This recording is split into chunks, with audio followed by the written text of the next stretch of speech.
Today on Cptv, find out whether alcohol played a role in a student's on-campus death. Hundreds of seals are washing up on Southern California beaches. We'll tell you why. And we'll see how the football team is shaping up for next year.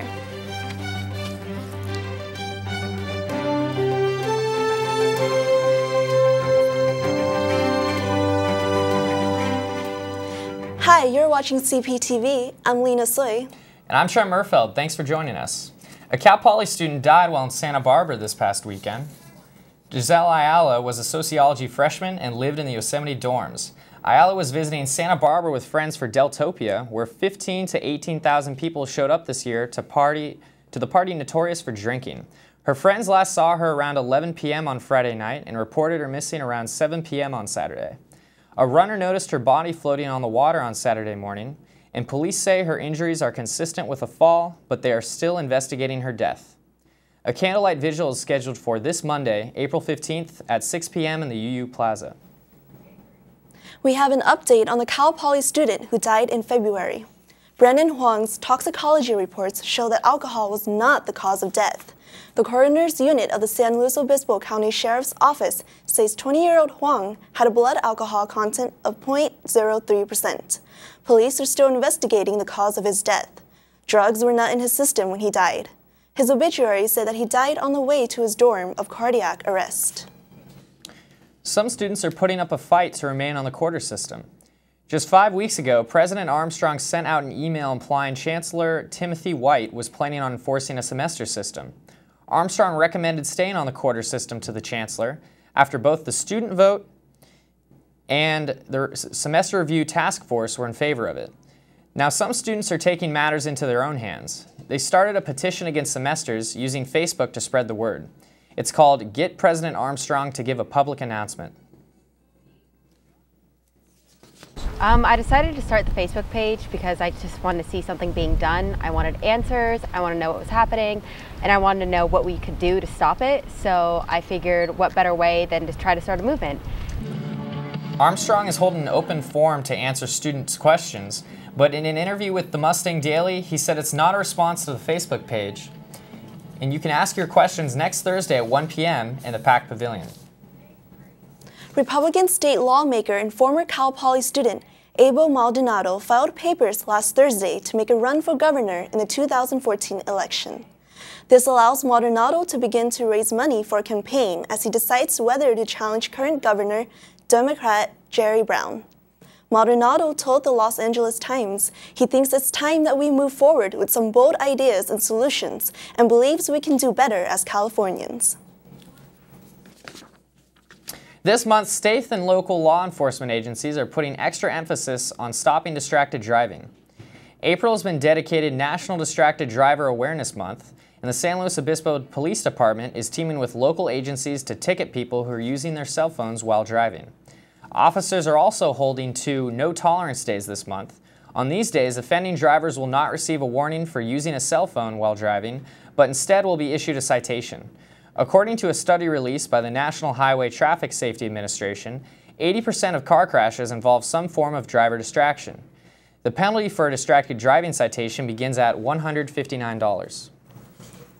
California's high school graduation rates went up last year.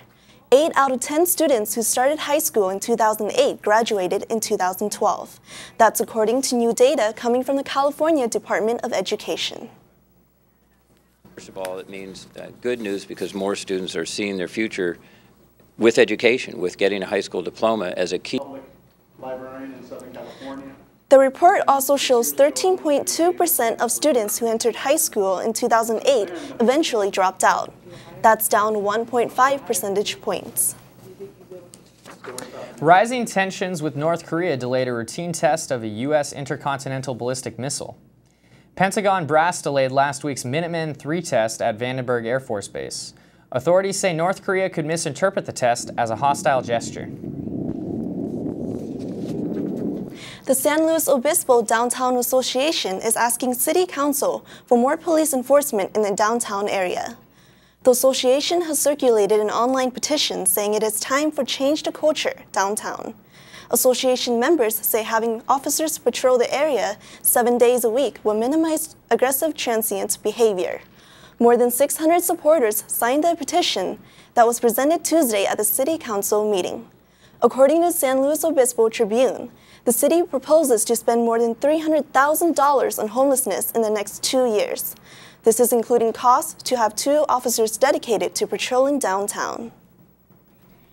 We can only do so much as a police department. We can go down and enforce, but the problem is really much greater. It's really a societal issue where different entities need to get involved, whether it's behavioral health, mental health services, other social services, and providing people with opportunities besides just being arrested and taken to jail.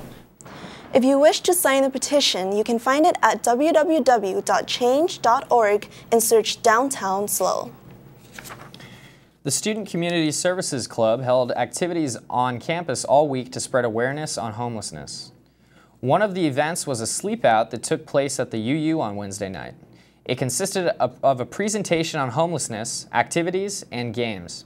The club had a significantly lower turnout than last year. Director Coordinator Kendall Smith says the club donated $20 to each person that camped out, but this year they didn't have the budget. Smith says regardless of the donation money, the club can achieve a higher turnout next year by increasing advertising. Up next, find out who ran the Whole Slow Marathon barefoot, and why some citrus trees in the Santa Barbara County are in danger.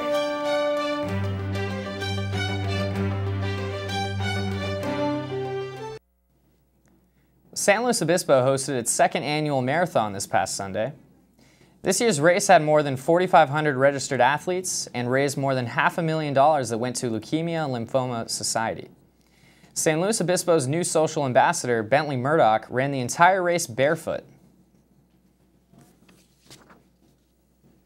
It wasn't about the marathon, it wasn't about me running it, it wasn't about the qualifying for the Boston or anything like that. It was just about the Share Slow campaign and what can we do to help the Share Slow campaign be pushed into the media a little more. Bentley did more than promote the Share Slow campaign. He collaborated with marathon sponsor Left Lane Sports to donate a pair of shoes for each mile he ran. The company is donating 27 pairs to charities in need of shoes and slow. The San Luis Obispo County Marine Mammal Center has been assisting Southern California more than ever with beach sea lions. Julianne Roth tells us why hundreds of sea lions and their pups are washing up on shore malnourished and dehydrated. The National Oceanic and Atmospheric Administration, better known as NOAA, has officially declared a UME, or unusual mortality event, on California sea lions. Malnourished California sea lion pups are being found stranded on beaches. These animals have been prematurely separated from their mothers. They're all born out in the Channel Islands. Scientists are still trying to figure out why this is happening. If the fish supply is not available for the mothers, the pups end up starving. Henderson says this could be due to pollution, ocean conditions, and the human fingerprint.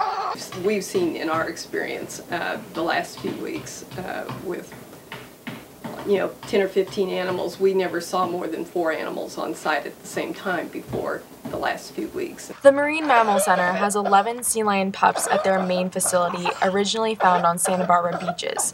On the one hand, what the Marine Mammal Center is doing is that we've been assisting the other organizations that have been hit the hardest. The center has 143 sea lion patients in their hospital. This is double the amount compared to the same time period last year. If you would like to become a member of the Marine Mammal Center or donate, visit their website. Julianne Roth, Cptv. A $1 donation is equivalent to 1 pound of fish for the pups. Santa Barbara County is under quarantine for Asian citrus psyllids after several have been discovered in the area. The Asian citrus psyllids are insects that feed on citrus trees and can spread disease known as HLB. The disease causes the trees to produce irregular fruit and eventually kills the trees. The psyllids found in Santa Barbara County do not carry HLB, but agricultural officials are still being careful. We always try to be very careful about if we are planting trees, that we're getting them from a nursery that's, not in one of the quarantine regions. While there are currently no psyllids carrying HLB in California, most of the citrus industry in the state believes it is only a matter of time before the citrus psyllids show up in almost all growing regions. Students will be able to show off their dodgeball skills and help support a great cause. The Relay for Life Club is putting on a dodgeball tournament on Saturday to fundraise for Relay for Life in May. There will be 2 tickets, one for IFC fraternities and one for co-ed teams. And on Saturday, from 1 to 4 in my gym, we're having a dodgeball tournament, little fundraiser. It's only $30 for a team of 6, so it's only $5 a person. It's so doable, and all the proceeds go towards American Cancer Society and your Relay for Life team. People can still sign up the day of the tournament at the Mott Gym. April is Sexual Assault Awareness Month, and SAFER aims to make Cal Poly a violence-free campus. SAFER is promoting the Start by Believing campaign.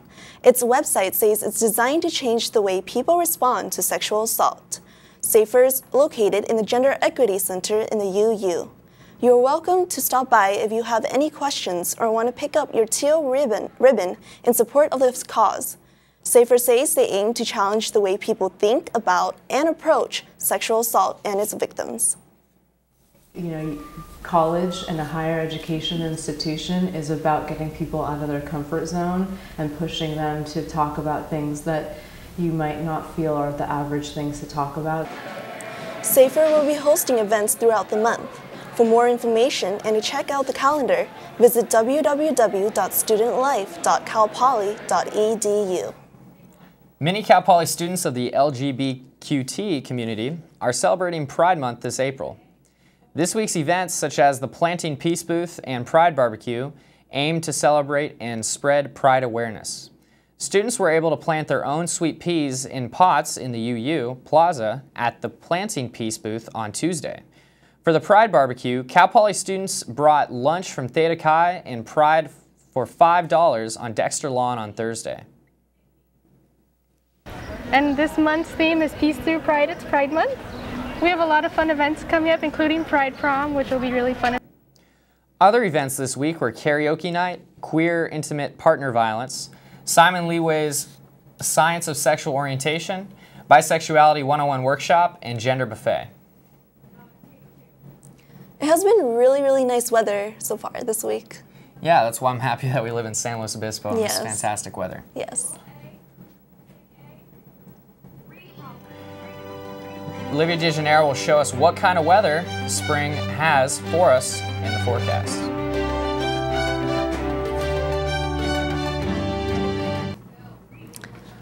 Hi, welcome back. We have Olivia DeJaneiro with us on weather.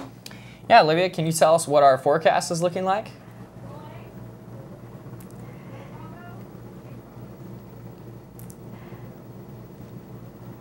Thanks, guys. Well, it is the second week of spring quarter, as you know, and spring quarter means spring weather. And spring weather here in San Luis Obispo is absolutely beautiful. We're looking at a shot of the Cal Poly campus today with this beautiful spring weather, sunny skies today, a little bit of wind, but, you know, and we're going to go ahead and take a look at a video now of another shot of this morning of lots of tours going on. Spring brings lots of new incoming students to tour the school, and it's the perfect time for them to get to test out the campus because we're just experiencing some gorgeous weather. Let's look at our headlines for today.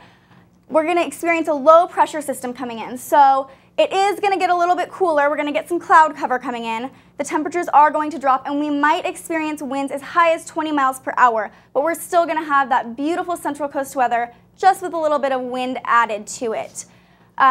Let's look at our 5-day forecast. Today we have a high of 72, sunny skies. It's really a beautiful day, you guys, and a low around 48 tonight. Some cloud cover is going to come in around 11 p.m. and that cloud cover is going to carry over, as you can see, into Saturday and Sunday, where we're going to have partly cloudy skies, highs mid to high 60s and lows around the mid 40s. That cloud cover is also going to carry over into Monday, where we're going to have partly cloudy skies, but that fog is going to start to break up. We're still going to have highs in the mid-60s, same lows, and Tuesday it's finally going to burn off. We're going to get some sunny, beautiful skies again, and highs are almost going to be 70, excuse me, not quite there yet, but high 68, low 46, and still a little windy, so keep that in mind. And with that fog, we might have a chance of some precipitation, but don't count on it. So it's not the best weekend to go out to the beach, but you can still enjoy the beautiful spring weather. Get out there, enjoy spring quarter on the Central Coast, And back to you guys. Thank you, Olivia. Well, up next in sports, Cal Poly's tennis team looks to finish the season strong. And spring football brings big changes for Mustangs.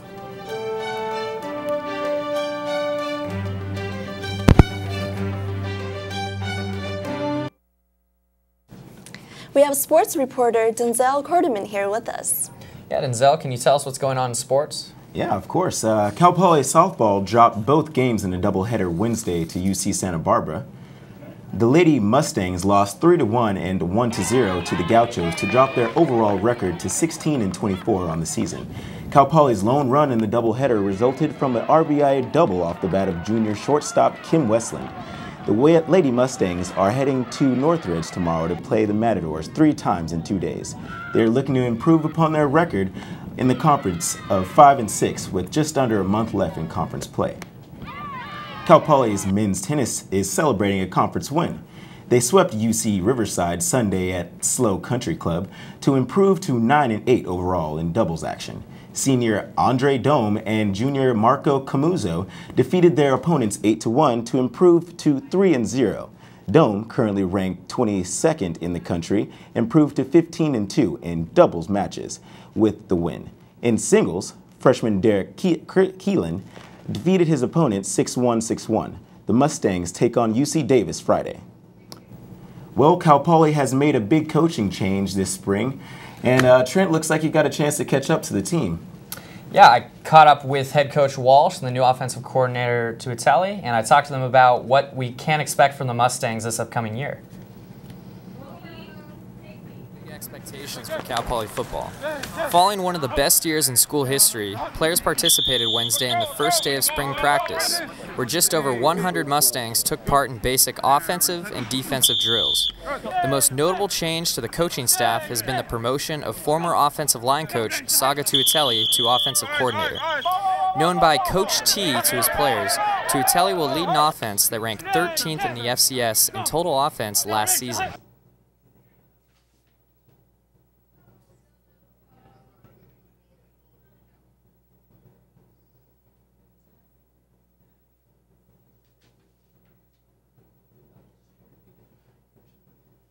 Despite the new challenges that a fresh coaching staff may bring, head coach Tim Walsh sees the glass half full and has confidence in Tuiteli. No, I mean, I look at coaching changes as an opportunity for us to get better. And we have some coaches here that have been waiting for the opportunity to call the plays and coordinate the offense. Coach Tuiteli's been with me for a long time, and he's ready. The road to success in the 2013 season will not be easy for the Mustangs, after most notably losing Coach Cook and star running back Deontay Williams. But with the new year brings new expectations, and after a fantastic 2012 campaign, Mustang fans should expect nothing less than another exciting team on the field. Trent Murfeld, Cptv. It looks like Cal Poly football is off to a promising start this spring. Should be another great season for the program.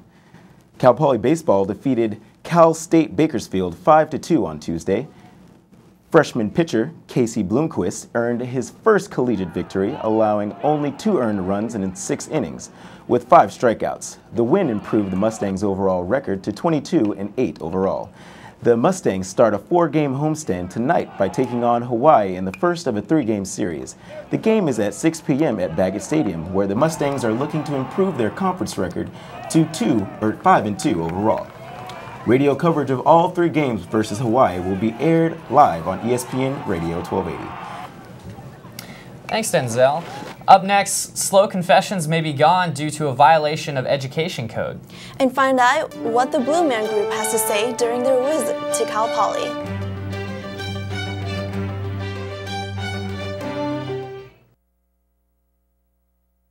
Theater and Oprah Slow have teamed up in their full production of Mozart's The Magic Flute this weekend. This 2-act opera features a 38-piece orchestra as well as a 35-voice choir. The co-opera promotes Cal Poly's Learn by Doing philosophy and is performed by both Cal Poly and Cuesta College Music Department students. Alongside New York and Los Angeles-based professional opera singers, the production began this Thursday and continues through Saturday. You can catch the show tonight at 7:30 p.m. in Spanos Theater and at 7:30 again tomorrow night. Tickets are available at the box office and online. The world-renowned Blue Man Group performed at the PAC earlier this week. Performers Russell Winker and Shane Andres of the Men in Blue shed the makeup and took some time out to speak to some of Cal Poly's theater arts students following the wrap of the show. Blue Man is not what it was. It did not stay the same. They got influence from everyone. Yeah. So, And yeah, my evolve. point Don't is be afraid definitely to evolve. to keep that spark that you think is special, but be open to criticism. The duo spoke to students and gave helpful advice to further their careers in not only theater, but in everyday life. The Blue Man Group's show at Cal Poly was their 5th stop on their nationwide tour. The tour continues this weekend as they travel to Denver, Colorado. Cal Poly is asking a popular Facebook page called Cal Poly Slow Confessions to change its name. This isn't the only page being asked to remove the school's name, but all social media that contains any of the California State University's names without permission are being asked to be taken down.